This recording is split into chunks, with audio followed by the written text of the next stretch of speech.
तुम्हा सर्वांना अभिवादन सादर करतो, शुभेच्छा देतो। आज ज्या विषयातून मी तुमच्या प्रत्येक संगती बोलणार आहे तो विषय म्हणजे फोकस। फोकस हा शब्द ऐकताच आमच्या डोळ्यासमोर कॅमेरा उभा राहतो, कारण का कॅमेऱ्याची जी लेन्स असते त्या लेन्सच्या द्वारे आम्ही एखादं चित्र किंवा एखादा फोटो काढण्याच्या अगोदर फोकस करत असतो। आणि मग पाहतो की फोकस या शब्दाचा अर्थ काय माहिती आहे का, की ज्यावेळेस एखाद्या गोष्टीकडे आम्ही आमचं लक्ष केंद्रित करतो, केवळ लक्षच केंद्रित करतो असं नाही, तर ज्यावेळेस आम्ही आमची ऊर्जा आमची एनर्जी त्या गोष्टीला लावतो त्यावेळेस आम्ही फोकस या शब्दाचा उपयोग करतो, त्याचं उच्चारण करत असतो।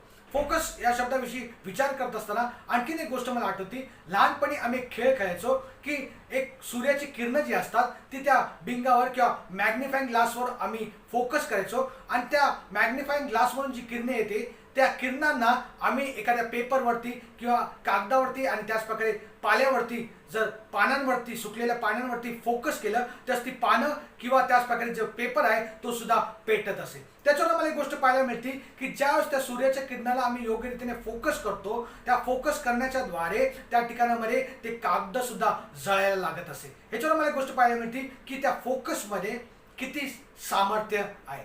पण फोकसकडे पाहण्याच्या अगोदर आज आम्ही त्याचा विरोधातला शब्द किंवा त्याच्या विरोधात काय त्याच्याकडे थोडा वेळ पाहणार आहोत आणि मग आम्ही फोकसकडे वळणार आहोत। पवित्र शास्त्र जर तुम्ही वाचलं तर आम्हाला पाहायला मिळतं की अनेक असे देवाचे सेवक होऊन गेले की जे आपल्या जीवनामध्ये डिस्ट्रॅक्ट झाले किंवा आपल्या जीवनामध्ये त्यांचं लक्ष विचलित झालं आणि जे देवाचा उद्देश त्यांच्या प्रत्येक जीवनामध्ये होता तो तात्पुरता का होईना ते त्याच्यापासून दूर गेले किंवा तो उद्देश पूर्ण होण्यासाठी काही काळ त्यांच्या जीवनामध्ये लोटला गेला।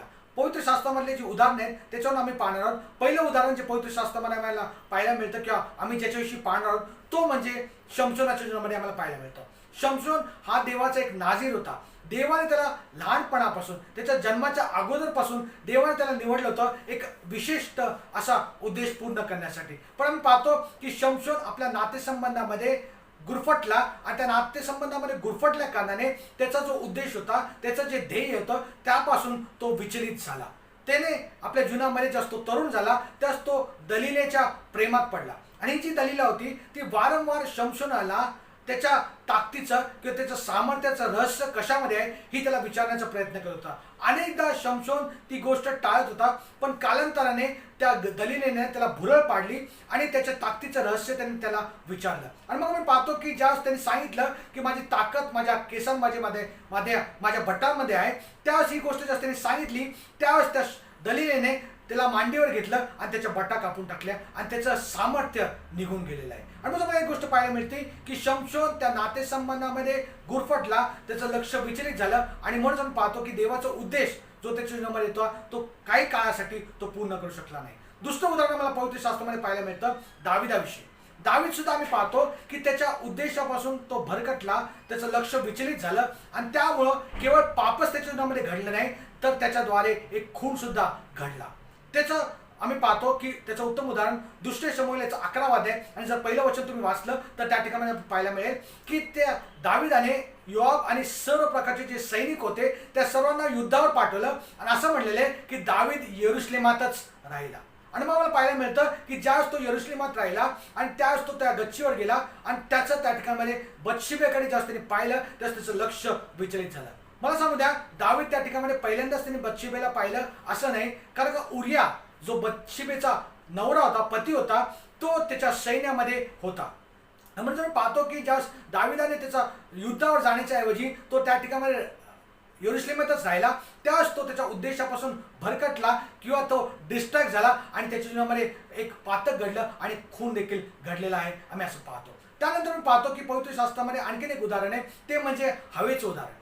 हवेला त्या ठिकाणामध्ये तो सर्प आला भेटण्यासाठी आणि ज्यावेळेस त्यांनी तिला पाहिलं की ती एकटी आहे आणि त्यावेळेस त्यांनी तिला भुरळ घातली आणि त्यांनी तिला पापात पाडलं। ह्याच्यावर मला एक गोष्ट पाहायला मिळतं की ज्यावेळेस ती एकटी होती ह्याचा अर्थ असा आहे की ज्यावेळेस आम्ही समूहामध्ये असतो किंवा फेलोशिपमध्ये असतो त्यावेळेस आम्ही आमच्या लक्ष्यापासून किंवा आमचं जे ध्येय आहे त्यापासून विचलित होऊ शकत नाही। आणि मग आम्हाला पाहायला मिळतं की आम्ही फेलोशिपमध्ये येणं अतिशय गरजेचं आहे, कारण ती जी फेलोशिप आहे ती फेलोशिपच आम्हा प्रत्येकाला आमच्या ध्येयाकडे जाण्यासाठी मदत करत असते। आणखीन एक उदाहरण पवित्र शास्त्रामध्ये आम्हाला पाहायला मिळतं ते म्हणजे मार्थेच्या जीवनामध्ये। ज्यावेळेस प्रभू ख्रिस्त त्या मार्थेच्या घरामध्ये आला त्यावेळेस त्या घरामध्ये आलेल्या असताना आम्हाला पाहायला मिळतं की तिथं असं म्हणले की मार्थेची तारंबळ उडाली।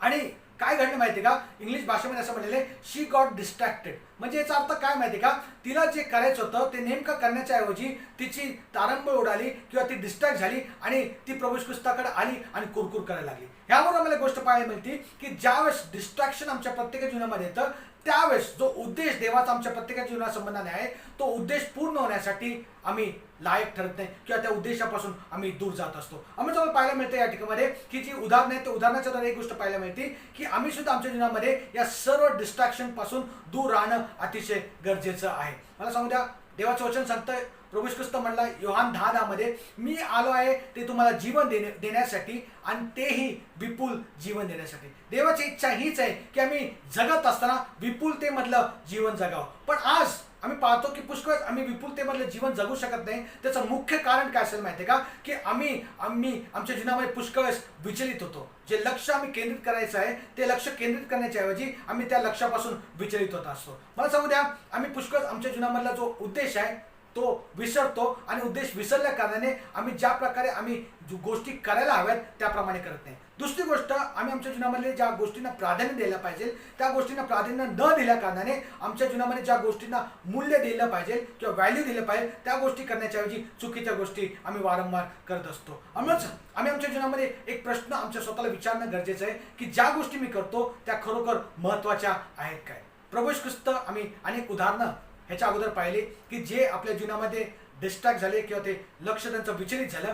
पण मला सांगू द्या, एक पवित्र शास्त्रामध्ये आणखीन एक चांगलं उदाहरण आहे की ज्याच्याद्वारे आम्हाला कळेल की आम्ही आमचं लक्ष केंद्रित कसं करू शकतो किंवा योग्य ठिकाणामध्ये आम्ही फोकस कसं करू शकतो. ते म्हणजे प्रभू येशू ख्रिस्ताच्या द्वारे आम्हाला त्या गोष्टी पाहायला मिळतात. आणि प्रभू येशू ख्रिस्ताच्या जीवनाचं ज्यास आम्ही अवलोकन करतो त्यास आम्हाला कळतं, आम्हाला पाहायला मिळतं की प्रभू येशू ख्रिस्ताच्या जीवनामध्ये एक उद्देश होता आणि त्याच प्रकारे तो त्याच्या गोष्टींना प्राधान्य सुद्धा देत होता. तो फोकस करत होता आणि फोकस केल्या कारणाने योग्य वेळेस तो योग्य ठिकाणामध्ये योग्य गोष्टी करू शकला. आणि मग आम्हाला पाहायला मिळतं हा प्रश्न आम्ही आमच्या जीवनामध्ये वारंवार विचारणं गरजेचं आहे. काय माझा जीवनातला उद्देश कळालेला आहे का, आणि त्याच प्रकारे प्रायोरिटी किंवा ज्या गोष्टींना मी प्राधान्य दिलं पाहिजे त्या गोष्टींना मी योग्य रीतीने प्राधान्य देतो का हे आम्ही समजावून घेणं अतिशय गरजेचं आहे. आणि मग आम्ही ज्या गोष्टी प्रभू येशू ख्रिस्ताच्या जीवनामध्ये घडल्या त्याकडे आम्ही पाहणार आहोत. आणि त्या म्हणजे मार्क शुभवर्तमान याचा पहिला अध्याय आणि 35 ते 39 वचनं जर तुम्ही वाचली तर त्या ठिकाणी तुम्हाला पाहायला मिळेल.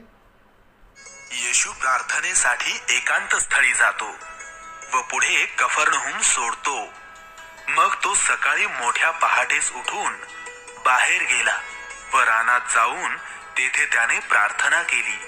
तेव्हा शिमोन व त्याचे सोबती त्याचा शोध करत गेले व तो सापडल्यावर ते त्याला म्हणाले, सर्व लोक आपला शोध करत आहेत. तेव्हा तो त्यांना म्हणाला, मला आसपासच्या गावात उपदेश करता यावा म्हणून आपण दुसरीकडे जाऊ, कारण ह्याच उद्देशाने मी निघालो आहे.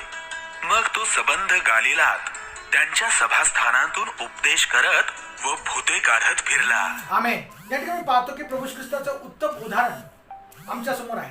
प्रभू येशू ख्रिस्ताने काय केलं, ज्यावेळेस पेत्र त्या ठिकाणामध्ये आला आणि पेत्र त्याला सांगू लागला की लोक तुझा शोध घेत आहे, त्यावेळेस तो काय म्हणतो माहिती का, त्या लोकांच्या विषयी विचार न करता प्रभू येशू ख्रिस्त त्या ठिकाणामध्ये त्या पेत्राकडे दुर्लक्ष करतो आणि म्हणतो की चला आपण दुसऱ्या गावामध्ये जाऊया. दुसऱ्या गावामध्ये जाऊया ह्याचं कारण काय माहिती का, त्याला माहित होतं की आपल्या जीवनाचा नेमका उद्देश काय.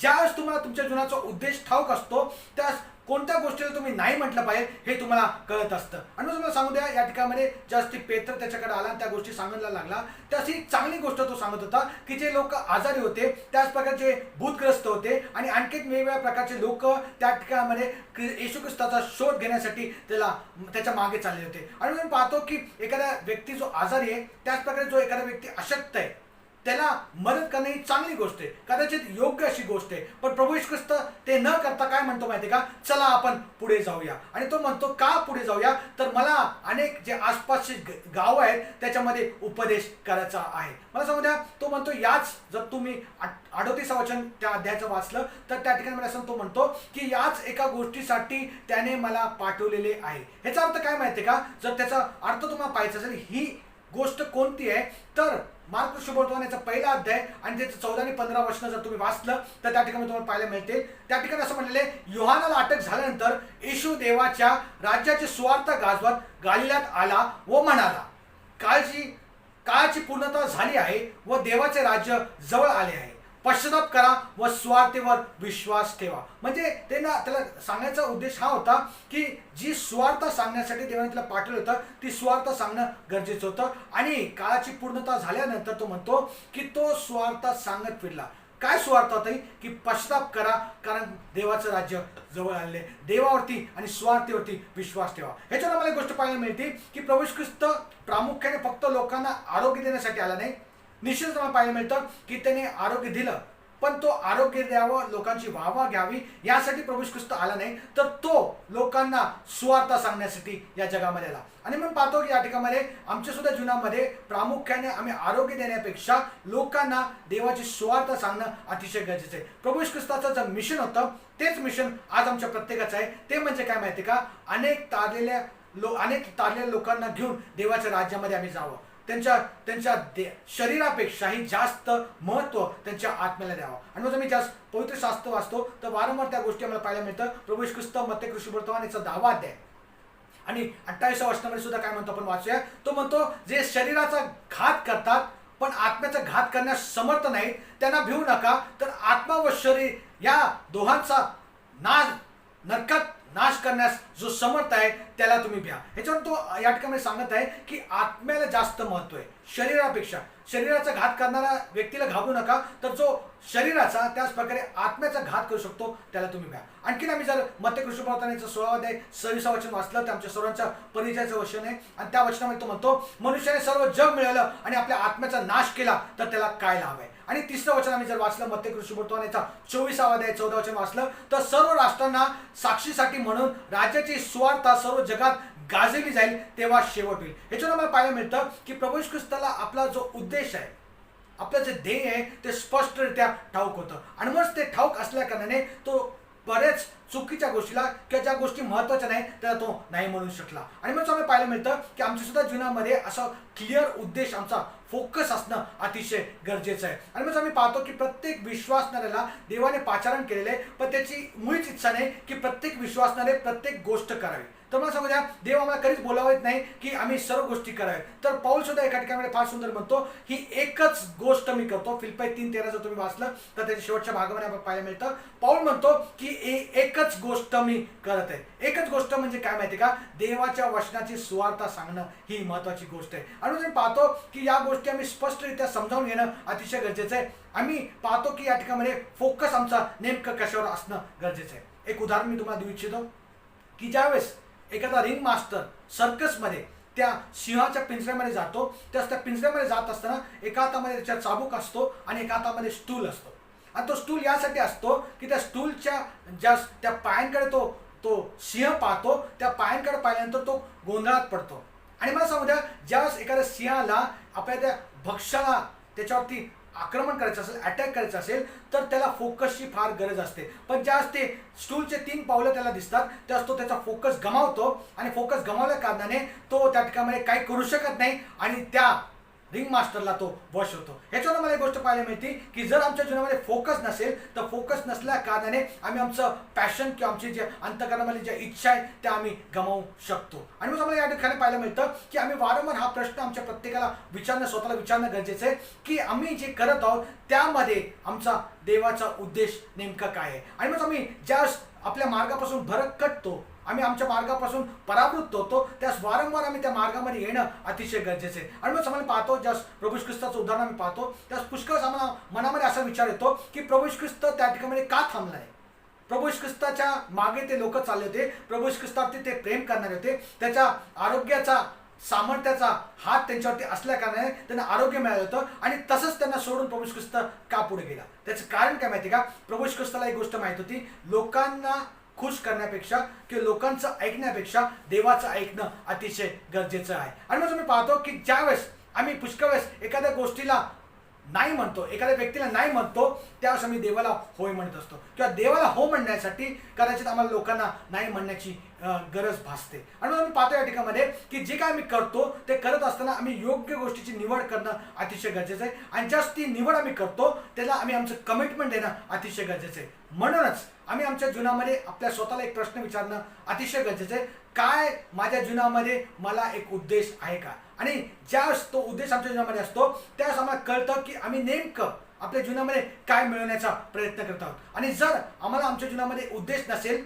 तर काय घडणार आहे माहिती आहे का, की आम्ही नेहमी लोकांच्या अपेक्षा आणि त्यांच्या ज्या आमच्या जीवनाविषयीच्या ज्या गोष्टी त्यांनी अपेक्षित करतात त्या गोष्टी पूर्ण करण्याचा आम्ही प्रयत्न करत राहणार आहोत. आणि मी सांगू द्या की आम्ही आमचे जीवन अशा गोष्टींसाठी गमावणार आहोत की लोकांचं मत माझ्याविषयी काय, माझ्या शेजाऱ्यांचं मत माझ्याविषयी काय, माझ्या नातेवाईकांचं मत माझ्याविषयी काय, किंवा मी ज्या लोकांबरोबर काम करतो त्यांच्याविषयी त्यांचं माझ्याविषयी मत काय, ह्याच्यामध्ये मी कदाचित माझं लक्ष विचलित करण्याची शक्यता आहे. मग मला सांगू द्या आमच्या प्रत्येकाला एक क्लिअर पर्पज असणं अतिशय गरजेचं आहे. आणि ज्यावेळेस आमच्याकडे क्लिअर पर्पज असेल तर त्यास योग्य रीतीने आम्ही पुढे वाटचाल करू शकणार आहोत. आणि तुम्ही पाहतो या ठिकाणामध्ये देवाच्या वचनामध्ये सांगितल्याप्रमाणे प्रभू येशू ख्रिस्ताच्या उदाहरणाची जर आम्हाला एक गोष्ट पाहायला मिळते की कदाचित आम्ही पुष्कळ काळ गमावेल, पण जर आमच्या जीवनामध्ये एक योग्य उद्देश नसेल तर आमचं सर्व जे व्यस्तपणा आहे कदाचित तो व्यर्थ ठरणार आहे. आणि प्रभू येशू ख्रिस्त सुद्धा काय म्हटलं माहिती आहे का, योहान सुवर्तमानाचा 17वा अध्याय 4थं वचन जर तुम्ही वाचलं तर प्रभू येशू ख्रिस्ताने काय म्हटलेले, तो म्हटला जे काम तुम्हाला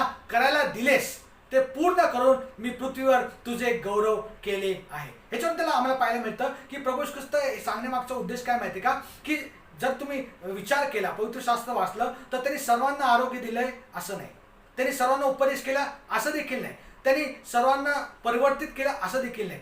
आणि जर आम्ही त्याच्या या वचनांकडे अवलोकन केलं या योहान सुवर्तमानामध्ये आम्हाला पाहायला मिळतं की काही काळानंतर त्याला धरून नेण्यात येणार होतं. एवढंच कळलं नाही तर ज्यावेळेस त्याला धरून नेऊन त्याला त्या पदस्तंभावर खेळण्यात येणार होतं आणि या सर्व गोष्टी जीवनामध्ये घडणार होत्या. त्यानंतर मी पाहतो की त्याचे जे शिष्य होते किंवा त्याचे जे अनुयायी होते ते कदाचित त्याला सोडून जाणार होते. आणि त्यानंतर मी पाहतो आणखीन एक गोष्ट पाहायला मिळते की तो प्रभू येशू ख्रिस्त जो होता तो 30मध्ये होता, त्याच्या वयाच्या 30व्या वर्षामध्ये 33व्या वर्षामध्ये तो होता. आणि त्या ठिकाणी पाहायला मिळतं की जगाच्या दृष्टिकोन जर विचार केला तर आणखीन पुष्कळ काय गोष्टी त्यांनी मिळवण्याची गरज होती. पण मला सांगू द्या प्रभू येशू ख्रिस्ताला त्या गोष्टींकडे लक्ष केंद्रित करायची गरज नव्हती. त्याला जी गोष्ट करायची होती की जी गोष्ट त्याला मिळवायची होती ती गोष्ट ती त्यांनी केली होती. आणि ती एक गोष्ट काय होती माहिती का, देवाच्या राज्याची सुवार्ता त्यांनी सांगितली होती. आणि मग तो म्हणू शकला त्या ठिकाणामध्ये की जे काम तुम्हाला दिलेले या पृथ्वीवर करण्यासाठी ते मी पूर्ण केलेले आहे आणि तुझं गौरव केलेलं आहे. मला सांगू द्या आमच्याविषयी विचार करत असताना आम्ही आमच्या जीवनामध्ये विचार करू शकतो का की प्रभू येशू ख्रिस्त ज्या गोष्टी बोलला त्या गोष्टी आम्ही बोलू शकतो का. मला सांगू द्या या गोष्टी बोलण्यासाठी एक गोष्ट करणं गरजेचं आहे, आम्ही आमच्या व्यस्ततेपासून वेगळं होणं गरजेचं आहे. आणि प्रभू येशू ख्रिस्ताने ज्या गोष्टी केल्या किंवा ज्या गोष्टी महत्त्वाच्या आहेत त्या गोष्टी आम्ही करणं गरजेचं आहे आणि त्या गोष्टी आम्ही मिळवणं अतिशय गरजेचं आहे. दुसरी गोष्ट मला पाहायला मिळते की प्रभू येशू ख्रिस्ताच्या उदाहरणानं आम्हाला पाहायला मिळतं की त्याच्या जीवनामध्ये एक उद्देश होता. त्यानंतर दुसरी गोष्ट त्याला त्याच्या जीवनामध्ये कोणत्या गोष्टीला किती प्राधान्य द्यावं हे त्याला माहीत होतं. आणि मला सांगू द्या की उद्देश आणि त्याच प्रकारे योग्य गोष्टींना प्राधान्य देणं अतिशय गरजेचं आहे. त्या अध्यायामध्ये जसं मी वाचतो त्या अध्यायामध्ये आम्हाला पाहायला मिळतं की प्रभू येशू ख्रिस्त त्याचे अनुयायी त्याच्या मागे चाललेले असताना तो गावांमध्ये त्याच प्रकारे सभास्थानामध्ये उपदेश करत होता, भूते काढत होता आणि त्याच प्रकारे लोकांना आरोग्य देत होता. आणि हे सर्व जर आम्ही पाहिलं तर हे सर्व गोष्टी घटनापूर्ण होत्या आणि पुष्कळसा गोंधळ त्या ठिकाणी होता. आणि या सर्व गोष्टी चालू असताना कदाचित प्रभू येशू ख्रिस्त डिस्ट्रॅक्ट होऊ शकत होता किंवा प्रभू येशू ख्रिस्त आपल्या उद्देशापासून परावृत्त होऊ शकत होता किंवा लक्ष त्याचा विचलित होऊ शकतं, कारण की एवढ्या सर्व काही गोष्टी तो करत होता. पण मला सांगू द्या प्रभू येशू ख्रिस्ताने काय केलं, प्रभू येशू ख्रिस्ताने या व्यस्त शेड्यूलमध्ये तो काय विसावा घेत बसला नाही तर त्याने एक गोष्ट केली, तो प्रार्थना करत होता. मला सांगू द्या तो एका एकांत ठिकाणामध्ये जात होता. त्या जर तुम्ही अध्यायाचा सुरुवातीचा शीर्षक वाचलं तर त्या ठिकाणी तुम्हाला पाहायला मिळेल की एकांत स्थळी जाऊन प्रभू येशू ख्रिस्त प्रार्थना करतो. याच्यावर मला पाहायला मिळतं की आमच्या दैनंदिन जीवनामध्ये सुद्धा आम्ही पुष्कळ गोष्टीमध्ये व्यस्त असतो, आमचं जीवन बऱ्याच गोष्टींनी भरलेलं असतं. पण मला सांगू द्या आम्ही विसावा घेतो, निश्चितच विसावा गरजेचा आहे, पण विसावा घेतलेला असताना सुद्धा आम्ही पुष्कळ गोंधळात असतो आणि त्याच प्रकारे विसाव्यामध्ये असताना देखील सुद्धा आम्ही त्रस्त असतो किंवा आम्ही पाहतो की आम्ही पुष्कळ वेळेस आमच्या जीवनामध्ये आम्ही अस्वस्थ असतो. आणि मग आम्हाला या गोष्टी पाहायला मिळतात की प्रभू येशू ख्रिस्त जुनाकडून आम्ही जास्त पाहतो त्यावेळेस तो जास्त एकांतामध्ये देवाबरोबर वेळ घालत होता, त्यावेळेस त्याला देवापासूनचं मार्गदर्शन आणि देवापासूनचे आशीर्वाद त्या ठिकाणी पाहायला मिळतात. आणि आम्ही पाहतो या ठिकाणी आमच्या जीवनामध्ये आम्ही दैनंदिन जीवनामध्ये जगत असताना पुष्कळ व्यस्त असतो, पुष्कळ फास्ट लाईफमध्ये आम्ही जगत असतो. पण फास्ट लाईफमध्ये जगत असताना देखील काही वेळ आम्ही शांत होणं, स्तब्ध होणं, शांत राहणं अतिशय गरजेचं आहे. मला सांगू द्या, देवाने विसाव्याला शांत राहण्याला इतकं महत्त्व दिलेलं आहे की 10 आज्ञा जसं मी वाचतो त्या 10 आज्ञेमध्ये सुद्धा एक गोष्ट सांगितलेली आहे की शब्बात दिवसाची आठवण ठेवून तो पवित्रपणे पाळ. ह्याचा अर्थ असा आहे की शब्बात दिवसामध्ये आम्ही देवाबरोबर वेळ घालवणं अतिशय गरजेचं आहे. देवासाठी आम्ही वेळ काढणं अतिशय गरजेचं आहे. एकांतामध्ये देवाबरोबर वेळ घालवणं अतिशय गरजेचं आहे. मला सांगू द्या की जसं मी एकांतासाठी वेळ काढतो त्यावेळेस देवापासून आम्हाला मार्गदर्शन प्राप्त होतं. देव आम्हाला नेमकं काय करायचं ते तो सांगत असतो. प्रभू येशू ख्रिस्ताच्या विषयी आम्ही विचार करत असताना आम्हाला पाहायला मिळतं की प्रार्थना तो करण्यासाठी देवाबरोबर वेळ घालण्यासाठी त्या ठिकाणामध्ये गेला. प्रार्थना म्हटली तर पुष्कळ आम्हाला असं वाटतं की देवासंगती बोलणं. निश्चितच प्रार्थना देवासंगती बोलणंच आहे, पण आणखीन मला काय सांगायचं आहे की प्रार्थना म्हणजे आम्हाला पुष्कळ असं वाटतं की एखादी यादी घेऊन देवासमोर जाणं आणि देवासमोर त्या यादी मागणं.